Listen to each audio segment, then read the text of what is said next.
Oui, bien-aimé, nous allons partager un petit verset dans 2 Rois, chapitre 13, verset 21.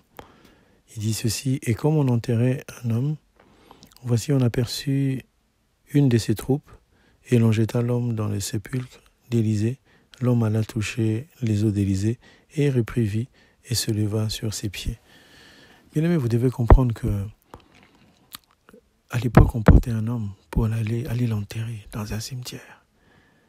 Sauf que ces gens-là qui allaient enterrer la personne, ils ont entendu en face qu'il y avait de la guerre. Il y avait des combattants qui sont entrés, ils devaient fuir. Avant de fuir, parce que c'était leur frère, c'était quelqu'un de la famille, ils l'aimaient, ils allaient pour l'enterrer. Sauf que dans le lieu où ils devaient l'enterrer, il y avait aussi une fosse où on avait enterré Élisée, le prophète. C'est lui qui succéda à Élie. Et dans leur précipitation, qu'est-ce qu'ils ont fait?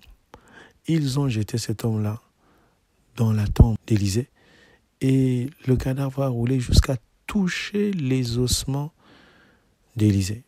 Et lorsque ce corps mort, lorsque ce cadavre a touché Élisée, les os d'Élisée, cet homme est ressuscité.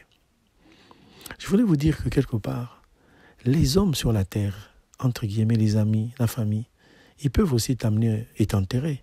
Il y a des gens qui t'ont enterré comme tu seras pauvre. Ils t'ont enterré comme célibataire. Ils t'ont enterré comme quelqu'un qui ne fera rien. On t'a même maudit, toi, tu ne feras rien dans ta vie. C'est un enterrement. On jette quelqu'un. On le met à l'écart parce qu'il n'est pas comme les autres. Ou par jalousie, ou simplement parce qu'on ne t'aime pas. On t'a rejeté. On est allé même te jeter. Sauf que quand Satan te jette, quand la famille te jette, ils ne savent pas où est-ce qu'ils te jettent. Ils te jettent dans un cimetière dans lequel il y a une tombe. Ce n'est pas macabre ce que nous sommes en train de dire. C'est pour dire que là où il y a la mort, il y a la vie qui est réservée aux enfants de Dieu. Ceux qui t'ont jeté, ils ne savent pas. Ils n'ont pas regardé où est-ce qu'ils ont jeté. Ils ne savaient pas qu'Élisée était là. Ils ne savaient pas que Dieu avait déjà mis un lieu où celui qui entre, qui est dans le monde, il restera.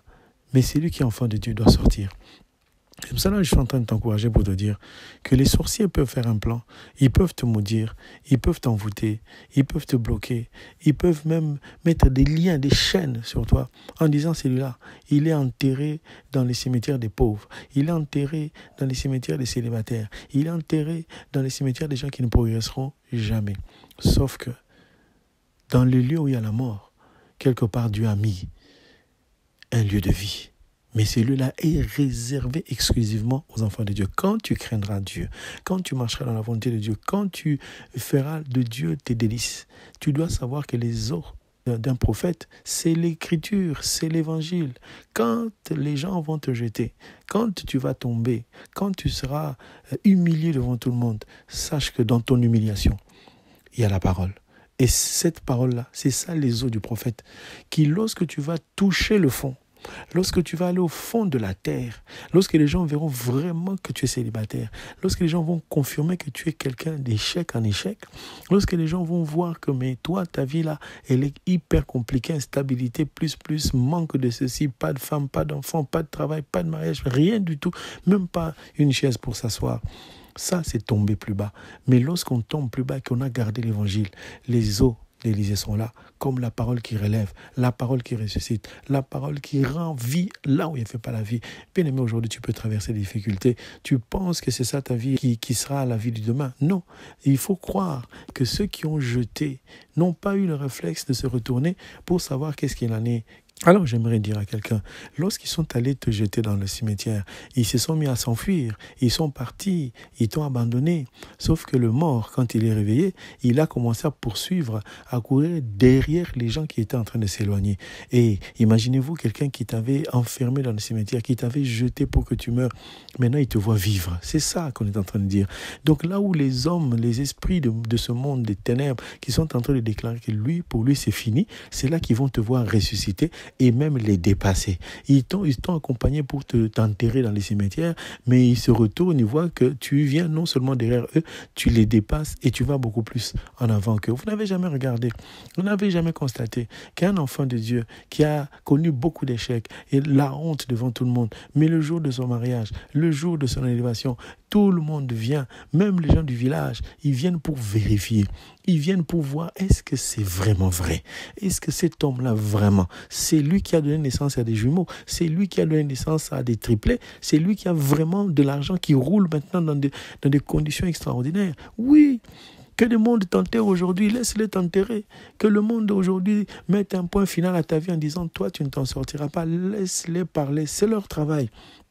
Il faut qu'ils t'amènent là où ils se diront maintenant là, on l'a enterré. Lui, il ne peut rien faire. Il ne pourra jamais s'en sortir. Et nous, on repart. On va vivre le bonheur, on va vivre des grandes choses, mais lui, là, pour lui, c'est terminé.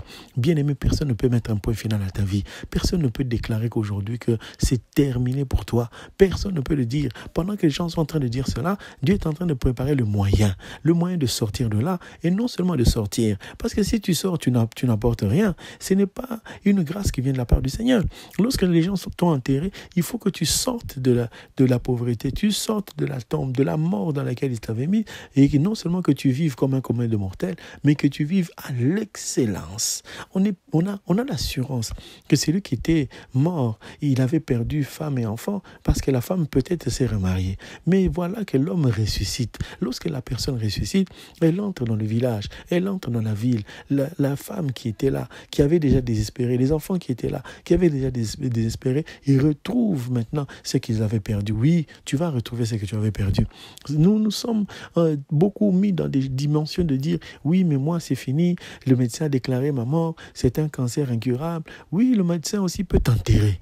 Il t'a enterré dans la maladie. Il t'a enterré dans l'échec en disant, monsieur, il vous reste 2 ans à vivre. Comme si c'est lui qui tient le fil de ta vie. Ta vie n'appartient pas au médecin, n'est pas entre les mains du médecin. Ta vie n'est pas entre les mains des parents. Ta vie n'est pas entre les mains des amis ou des connaisseurs qui te diront ton cas est insoluble. Mais ta vie est entre les mains du Créateur qui s'appelle Jésus-Christ, le Dieu puissant. Donc tu dois te dire que même si on t'amène à l'article de la mort, même si on te dit que c'est terminé, sachez que c'est terminé pour ceux qui ont dit. Mais ce n'est pas terminé pour Christ, parce que Christ s'appelle la résurrection. Tu as un dossier, tu as un projet, tu commences le projet, ça ne marche plus. Les gens sur qui tu comptais, ils ne sont plus là. Les finances que tu attendais, on ne te les donne plus. Mais tu ne vas compter sur personne. Maintenant, tu te dis, tous ceux qui t'avaient fait des promesses, tous ceux qui avaient dit oui, on va marcher avec toi, tous ceux qui t'avaient encouragé, tout le monde s'est enfui. Et donc, ils ont enterré ton projet. Ils ont dit, mais lui, qu'est-ce qu'il croit? Il va même pas s'en sortir. Quel projet? Nous, on a tenté ces projets-là, on n'a pas réussi. Si quelqu'un tente quelque chose qui ne réussit pas, ça, c'est lui. Ne m'enterre pas. Moi, si je décide de faire quelque chose, comme je ne suis pas seul, je fais avec Christ, je vais réussir, mon bien-aimé. Tu vas réussir. Ne dis pas que c'est terminé. Même si tu vois que c'est fini, on a fermé le cercueil, on a mis la grosse pierre, maintenant, ce n'est plus possible. Dieu n'a pas fini d'agir. Ton dossier, on a classé. On a dit que c'est terminé. Monsieur, ce dossier-là, n'essayez même plus. Vous n'avez droit à rien. Rentrez chez vous. Mais tu verras, il y a quelqu'un qui sortira d'un autre bureau qui va t'appeler. Monsieur, venez un peu. C'était quoi votre problème? Moi, mon problème, il est ça, il est ça. Ah, mais attendez, votre dossier, je l'ai. Il entre là où les gens avaient dit non. Lui, il entre, il te dit, monsieur, venez signer là. Voici votre dossier. Vous avez reçu l'accord favorable. Voilà, notre accord favorable ne dépend pas d'un homme. Dieu, pendant que toi, tu es en train de pleurer que c'est perdu, il est en train de susciter un homme, un païen, un fonctionnaire, quelqu'un que tu ne connais pas. Tu n'as même pas soupçonné. Tu n'as pas de relation avec lui. Tu n'as pas quelqu'un qui connaît quelqu'un qui connaît. Tu n'as personne. Mais Dieu touche son cœur en disant, sors. Il y a un jeune homme dehors. Il y a une jeune fille dehors. Elle va pleurer. Prends ses documents, entre dans ton bureau, mets le cachet, signe. Elle a ses papiers. Voilà comment Dieu fonctionne. Dieu ne fonctionne pas par rapport aux hommes. Dieu ne fonctionne pas en regardant ce que les hommes font. Il fonctionne par rapport à lui-même. Alors, bien aimé, s'il y a quelque chose qui se perd, s'il y a quelque chose qui est mort, si les gens t'ont condamné, mais ne reste pas sur cela, ils t'ont jeté dans quelque part, n'oublie pas les eaux. Les eaux, c'est la parole. La parole de Dieu donne la résurrection. Voilà quelques minutes d'encouragement pour que tu ne perdes pas la foi et que tu gardes le Seigneur dans ton cœur parce qu'il est vivant. Voilà les peu de mots que Dieu a mis. Au nom de Jésus-Christ, nous avons parlé. Amen.